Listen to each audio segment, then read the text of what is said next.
Hey kids, welcome back to part 5 of our Proverbs 3 series. I hope you enjoyed it as much as I have.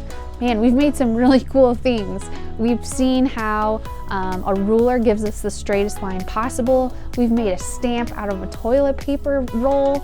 We've built a treasure chest and a security radio. And finally, today, we are going to make our own personal cake in a mug. You heard me right, this is the best one yet.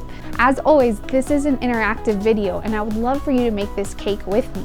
So I'm gonna give you this list of ingredients. If you wanna get a pen and paper, you can write these down, or they will be listed in the description of this video where you can have your mom help you get these things out so we can make our own personal cake. First, you'll need a mug to put the cake in.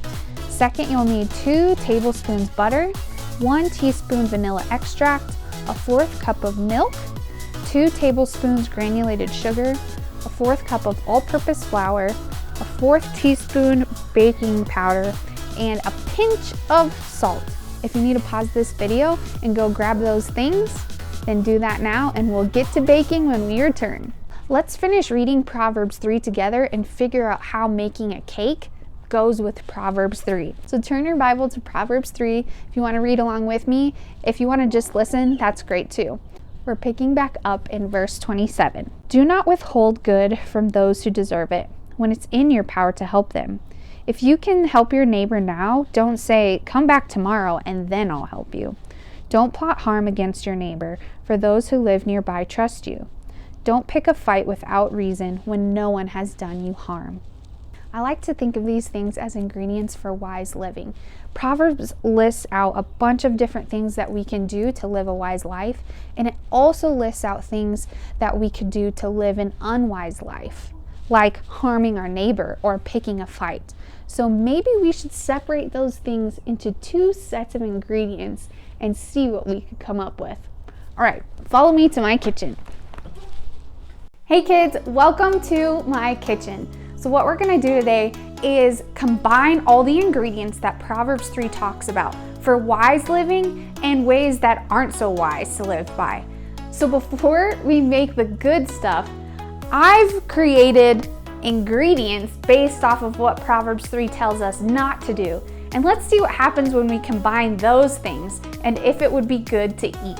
As we just read in Proverbs, one of the things it says is don't put off helping people if you can. So here we have some Clorox bleach, and we're gonna add that into our cup. Whew, that is really strong. Another thing Proverbs talks about is don't be greedy. If someone deserves something, give it to them. So I've used kitty litter to represent greed. So let's put some of this in our cup. Kitty litter. Ugh. Next, Proverbs talks about, hey, don't pick a fight with people. Siblings, this is for you too. I know it's easy to want to fight with our brother or sister, but Proverbs says, hey, the best way to live, the wisest way to live is to not pick fights with one another, because it doesn't lead to wise living. So let's add some of that. I've put, oh man, this already smells. So for picking a fight, I've chosen some cleaner that is used to clean your shower, your tubs, and even your toilets. Let's put that in our cup. That is really strong smelling. And lastly, Proverbs says, don't copy bad behavior. It's talking about violence, but I think it can apply to bad attitudes. I know for me growing up, there were some really cool people in my class who I looked up to, and they were the popular and cool kids, but they didn't have the best attitudes and they didn't have the best behavior. They would get in trouble a lot, they would say mean things to other kids, they might bully, they might mouth off to their parents, maybe they wouldn't try very hard in school. That wasn't good behavior to copy. So I encourage you, even if there's cool kids around, but they have bad attitudes and bad behavior, don't copy them, because this is not a wise way to live. So let's add some of that into our cup. And this is Pine Sol which is kind of like a floor cleaner. This smells really bad. I wish you could smell it through the video, but you can't. Do you think I should take a sip of this? No, right? This would basically be poison if I was trying to drink this. And that's how it is with our behavior too. When we don't follow the advice of wise living, and when we're harmful to other people, when we're greedy, when we don't help people, we're not a good person to be around. We're not offering people something that is tasty or edible or even good for you. So just let's stay away from these things and let's make something that is good to share with everyone. Now that we got all the stinky stuff out of the way, this is where we get to the good stuff. So if you can go ahead and assemble those ingredients that we talked about earlier in the video, then you can make this along with me. So these are things that represent what is good and wise, and let's see if we put them all together, what it can create. So first we have our 2 tablespoons of butter. If you guys want to go ahead and put that into your mug, and then we're going to microwave that for about 15 seconds until it's totally melted. Let's go ahead and add our other wet ingredients. So I'm going to pour in our milk, which could represent loyalty and kindness like we learned in the first video. And then next, I'm gonna add in 1 teaspoon of vanilla. Maybe this could represent leaning not on our own understanding, but on God's understanding. And then let's mix that up. It's nice and smooth. Ooh, this already smells amazing. Way better than that bleach and kitty litter. All right, now let's add our dry ingredients and mix it all together. So we have our flour here. I'm gonna say that this represents how the Lord is our security.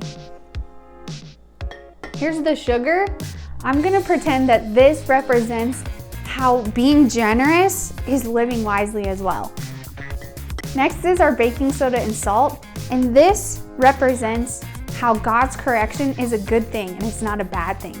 Do you guys know that baking soda, when you're putting it into a cake or a cookie, that's the rising ingredient? It helps whatever you're making rise up and become fluffy. I think that's what God's correction does with us as well, is it helps us rise up to become better people. Let's add that into our cup. All right, let's mix it all up. This is looking really good. Lastly, I thought it'd be really fun if we added sprinkles, because this reminds me how when we seek wisdom, wisdom is more precious than rubies and diamonds, just like the treasure chest we made in the earlier video. So here's some little jewels for our cup of wisdom. Mix that in and cook it in the microwave. Once that's all mixed up, go ahead and put it in your microwave for about 75 to 85 seconds. You might need to ask Mom for help. After it's done cooking, you're gonna wanna let it rest for 1 minute, so that way it can cool down and also finish cooking inside the cup. Now that it's finished cooling, I'm gonna add some extra sprinkles just for fun. Ooh, this smells amazing. You guys have to try it. You see? Look at that vanilla sprinkle cake goodness in a mug. Now, when we follow Proverbs 3 advice, when we apply these teachings to our heart, when we remember them, just as Solomon was saying, we create something that is sweet to share. It's a pleasing aroma to God and to all those around us. Who wouldn't want a cake in a mug? How fun is that? It's like we're throwing a party for wise living. Cheers to wise living. It sure is good to live in a way where God guides and directs our hearts and our path. And it tastes good too. See you next time.